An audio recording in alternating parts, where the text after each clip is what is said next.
All right, we finished off tonight in the NFL. Dak Prescott and the Dallas Cowboys continue to make headlines in a quiet sports world amid contract extension negotiations. Prescott's coming off his best season statistically, despite the team finishing 8-8 and missing the playoffs. With his rookie contract expired, the Cowboys inked him to a one-year franchise tag worth roughly $31 million, fully guaranteed. The two sides have until July 15th to reach a deal. Otherwise, Dak will be playing on the tag, and they'll pick up the negotiations next year. The Cowboys reportedly offered him a 5-year, $175 million deal, $35 million per, making him the highest paid quarterback in the NFL. But Dak's side wants fewer years and closer to $40 million per year. So what's going on with all this drink? Is Dak and his crew out to lunch, or should the Cowboys be filling the stadium with $100 bills for him? Nah, he should be out for lunch. Here's the deal. Dak, come on down, sit down, let's talk about it. Here's what I think. I think Dak is really good. He's a really good game manager. He don't really strike me as I could take you to the next level, but he is good when all the stars align. So offensive line pumping, top 5 running back, Zeke, doing his thing. Mark Cooper, Gallup, they making catches even though he might be overthrowing them. Defense getting those stops. Holler at your boy. Maybe he might be worth $35 million if you get that Dak Prescott for majority of the year. But where he's not good is when he has to overcome adversity. What do you say? Okay, let me give you a couple of examples. Example 1. He doesn't really look that good when Zeke isn't running the ball particularly well in a particular game. Meaning, if the defense holds Zeke, let's say under 100, 9 times out of 10, the Cowboys lose. Look at the stats because Dak is not really throwing you out of that hole because now you can't control the game when you're not running the ball. If the more you pass the ball, the more you allow the other team to get possessions. That's how you lose the game. Cool. Example number 2. How good did he look in the passing game before the Cowboys acquired Amari Cooper? Was he really lighting the world on fire before Cooper got there? I don't think so. I could be wrong, but when I look at the stats, Michael Gallup, he was getting overthrown so much before Cooper got there, he was ready to go back in the draft. That's how bad it was. Not particularly looking like $35 million a year there either. Okay, cool. And then last year, example number 3, last year and just last year, when the Cowboys played good teams with average or better defenses, how did Dak really look in those games? New England, Buffalo. The third team eluded me. I had it. Even Minnesota, Seattle, and Seattle not even considered a good defense anymore. They just Seattle, right? He didn't look particularly like a $35 million quarterback. Yet the Cowboys is like, we will give you 35. We will give you 35 for all these empty stats and getting us to the playoffs. We'll give you 35. We think you deserve that. I think what they should have did was offer him 30, between 30 to 32, and if he said no, cool. No problem, buddy. We're going to franchise you, and we're going to let you play for the franchise tag, and we're going to let you test free agency. Because here's my opinion on it. It is not that big of a gap between Dak Prescott and Andy Dalton. It's not. What the only thing most people can give me is, oh, man, Cincinnati ain't never win nothing when Andy Dalton was there. It wasn't Andy Dalton's fault. I mean, he had fault in it, but it wasn't 100% his fault. If you remember correctly, when they made it to the playoffs when Andy Dalton was there, I think he was hurt. I think A.J. McCarron was out there throwing the ball for them. And that was also the same playoff where Cincinnati decided to start a brawl with the Steelers. And you got coaches out here throwing punches. And you got everybody out there throwing punches. That wasn't Andy Dalton's fault. It's not Andy Dalton's fault that when he do play well, he don't have the talent around him. And then when he do play, the talent around him not 100% healthy. Okay, cool. But if you want to tell me, hey, Dak, at this current stage of his career, is better than Andy Dalton at this current stage of his career, I get behind that. He is. But you're not going to tell me it's a significant gap between them. No. If you want to look for significant gap, go look at Kansas City. Mahomes and the guy behind him. That's what you call a gap. That's a gap. That is when, as a franchise, you say, what you want, man? 45? 50? All right, we got to think about it. And then you really will have to go think about it. But if I'm the Cowboys, I'm Jerry Jones, man, listen. You don't want the 35, it's fine. And then I guess what I'm hearing today is he wants the last year of the contract to be 45 or more. Man, you know what? Roger Goodell should release a press release that say, for any quarterback that asks for 45 million a year has to meet these requirements. You got to be an MVP. You got to at least play it in a conference finals or something. We can't just have any and every quarterback out here talking about I want 45 when you ain't did nothing, but later on, you ain't did much, all right? But you got the audacity to ask for 40. Do we know how much Russell Wilson make a year? Do anybody know that off the top of their head? 35 mil. Yeah. Oh, That's tops right now. The only thing I'll say about him wanting that much money is absurd, but the NFL does renegotiate their broadcast deals in 2021 and 22, and they expect the salary cap to go up significantly. So that's just what Dak's side's looking at with that. Well, I hope his performance go up. I was saying it's right or wrong. Just saying from the numbers, they're expecting a huge salary cap jump. If that is his close, hey, y'all gonna get paid more. What that got to do with you not winning? Ain't got nothing to do with you not winning, Dak. Maybe Patrick Mahomes, maybe Lamar Jackson can roll in that joint and say, well, y'all going to make more money. You know what? I'm going to wait to renegotiate next year when we make more money so I can go ahead and add that into the tab. But at the end of the day, no matter how profitable an organization is, you get paid off of your performance. That's anywhere, in any business, in any arena. You get paid off your performance. You don't get a raise if you're doing the average. You get a raise when you're making more currency for yourself. When you're doing more than you're asked to do. Now, can you say Dak is he doing more than what he asked to do because his piss poor fourth round contract? Yeah, but I ain't got nothing to do with that. If you wanted to get paid more, you should have played better in college, and you would have been a first round pick. I ain't got nothing to do with that. Don't hit me with what we done paid you. Now we talking about what you want to get paid now. And for you to come in my office talk about 40 mil, and the last year I want 45, when the best quarterback in the NFL not even getting paid that much. Man, please. So you're going to get this 1 year franchise tag, and then we're going to hit you with the baby powder on the bottom, and you can go and roll out and test free agency next year.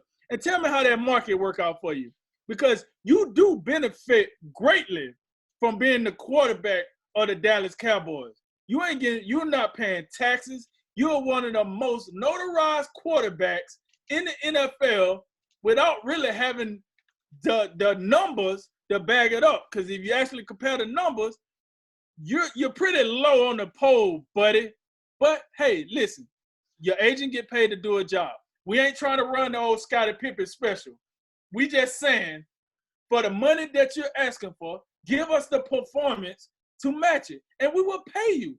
We have no problem paying guys that perform. Ask Zeke, ask Amari, ask Lawrence. They're getting paid. Ask Jalen Smith. My man had to bounce back from a couple of surgeries, and he's still getting paid. So we will pay you. But give us the necessary performance to justify it. You can't just, this is not unemployment. You can't just come in and file this crap, and we're just going to give you the money. That's not what this is. So at the end of the day, this is a business. You need to act like it. Better performance, less whining. Holla at your boy. You guys realize at least for me and Drink's perspective, we started this show last September. This is one of the things we were talking about then. At the time, we were debating what the Cowboys should do as far as should they pay Dak? Should they pay Amari? Should they pay Zeke? Should they pay Dak and Amari and not pay Zeke? We running through all these different scenarios about what the Dallas Cowboys should do. Well, Dallas paid Zeke. They paid him before the season. They've since paid Amari. Not only that, they played Jalen Smith. They'd already paid DeMarcus Lawrence, like you said. They paid Lyle Collins. They made all guys priorities, and look who still ain't got a contract. Now, I read something today by ESPN's Todd Archer, he's Cowboys NFL Nation reporter, and he was going through all these, dispelling the myths about, what the deal is and all these different theories about why he's not paid. And a lot of it made sense. I can get with it, but one of the arguments was he tried to dispel the myth that the Cowboys don't believe in Dak. Well, yeah, Todd Archer thinks they do believe in Dak. Well, I would say this: if they believed in him so much, why don't we have a contract? Why don't we have a contract? I think it's inexcusable that it's been this long and it's been a story this long that we still don't have anything done.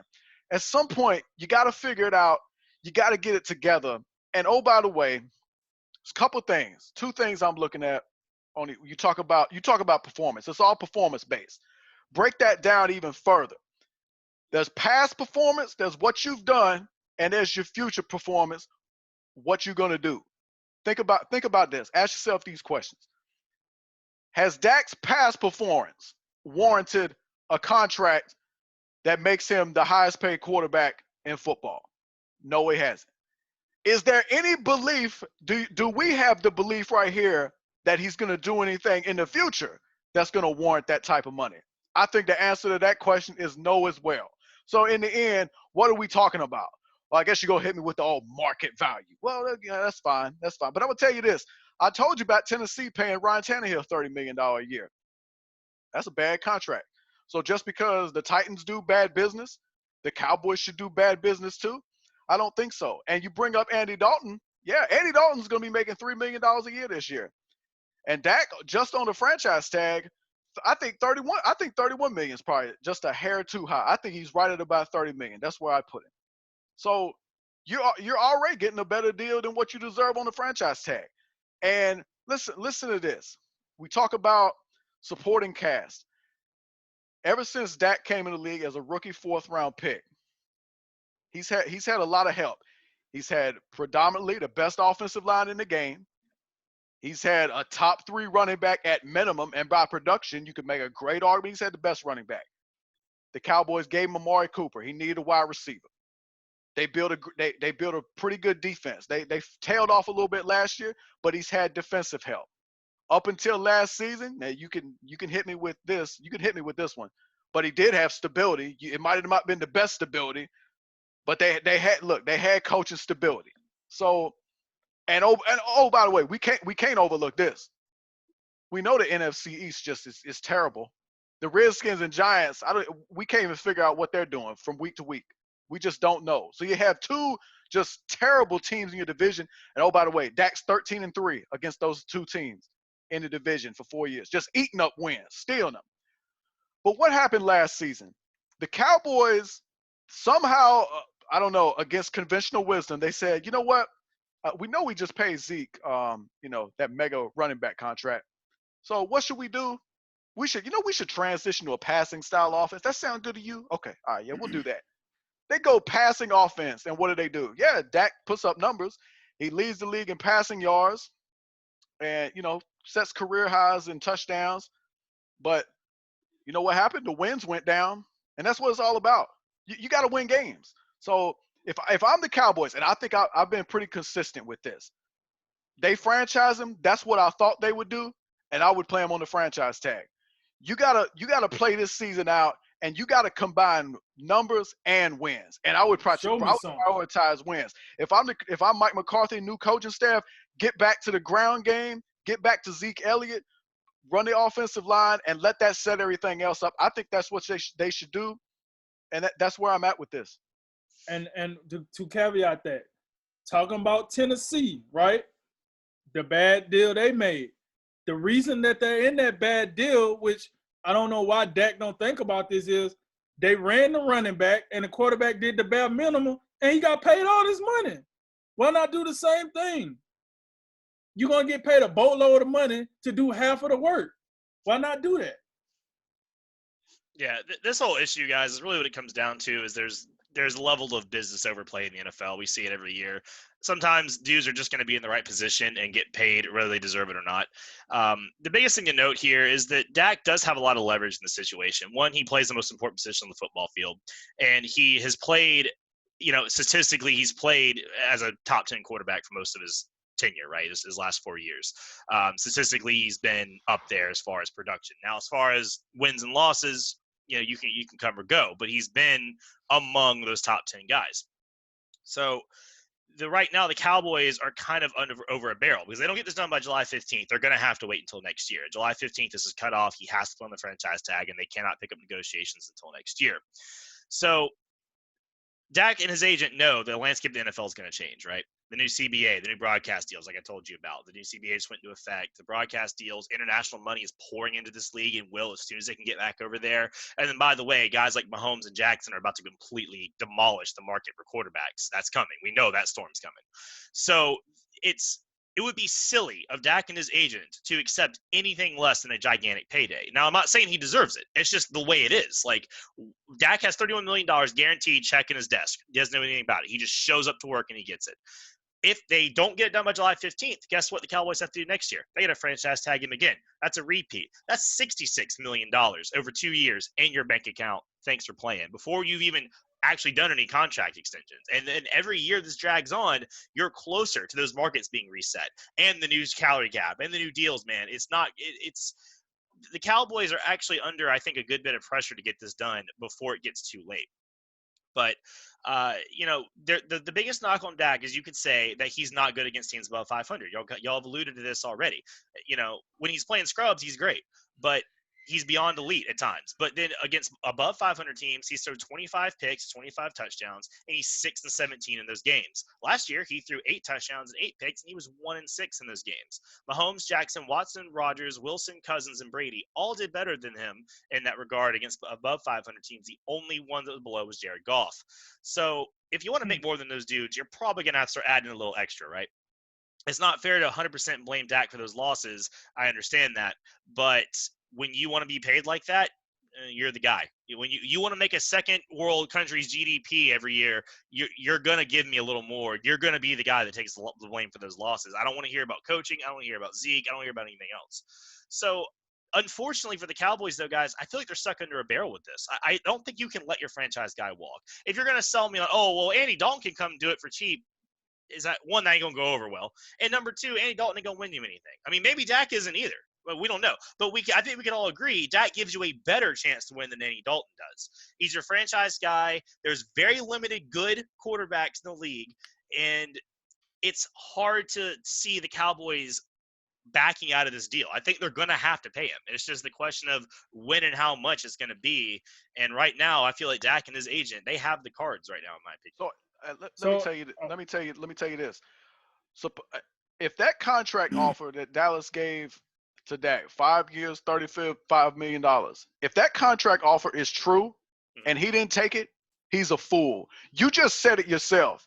The Cowboy, Dak Prescott and his agent, they shouldn't settle for anything else other than a mega contract.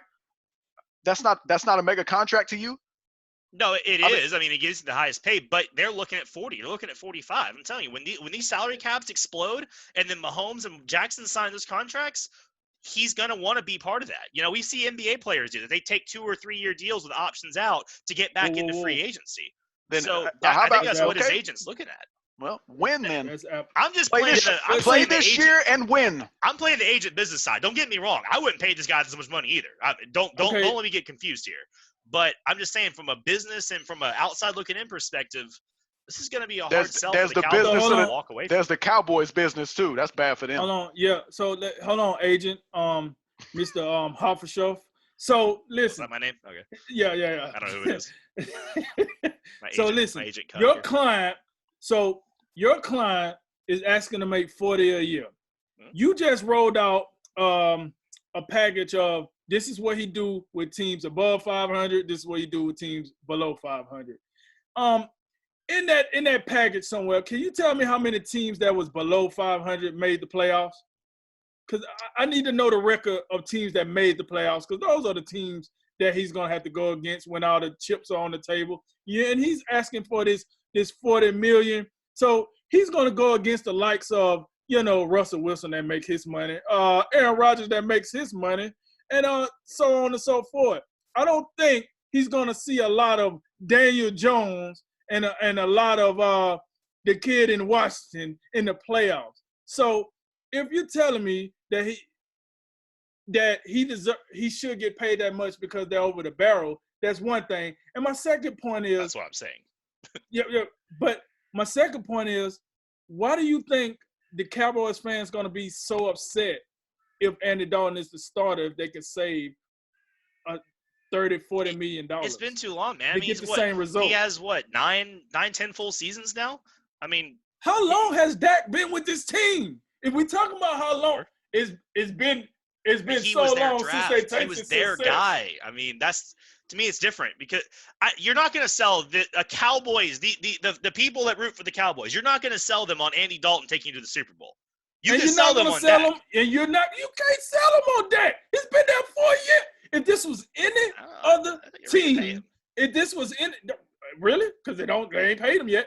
If this was any other team and their quarterback came out the same output that Dak has done to this point, we would be like, hey, it's time for them to go. We ready to hang up Tannehill, and he was just in the AFC Championship game. Sure. You telling me right now that this dude that ain't made it to an NFC Championship game in 4 years behind that line with that running back and these wide receivers, and you telling me right now the fans are just so up in, you better not get rid of Dak. Oh no! So what has he done? Yeah, think about this too. Not only is the winning percentage against winning teams pretty bad. Think about this. We talked about his supporting cast. He's had predominantly very good to great supporting cast throughout his young career. Think about when any of those components gets removed. Zeke gets suspended. It doesn't look so hot. Tyron Smith's out with an injury. He getting sacked left and right. But before Amari Cooper got there, kind of suspect as a passer. You add all these things up. If the situations aren't perfect, I mean, and that's what it's all about in the end. You pay these guys these mega amounts of money. You pay Patrick Mahomes and Russell Wilson and Aaron Rodgers, et cetera, and Carson Wentz too. Carson Wentz is a great example. Think about last year, Week 16, when Dak Prescott and the Cowboys rolled up into Philadelphia, predominantly healthy. And we know about Carson Wentz. Carson Wentz showed up with some dude named Greg Ward, who was like a position change wide receiver. Yeah, he was a quarterback in college. Yeah, and the Eagles beat him. That's why you pay Carson Wentz. He can get it done for you when other things ain't right. We ain't seen it from Dak. I don't expect we are going to see it with Dak. I can't imagine. The Cowboys offered that contract. I don't see any reason why they would up it. Yeah, they might not, but I guess the last thing is, well, where do they go from there? I mean, really, you're going to start Andy Dalton. You're going to say, okay, Dak, have fun, man. Have a good life. You're going to sign Andy Dalton to a big contract and then go draft another guy?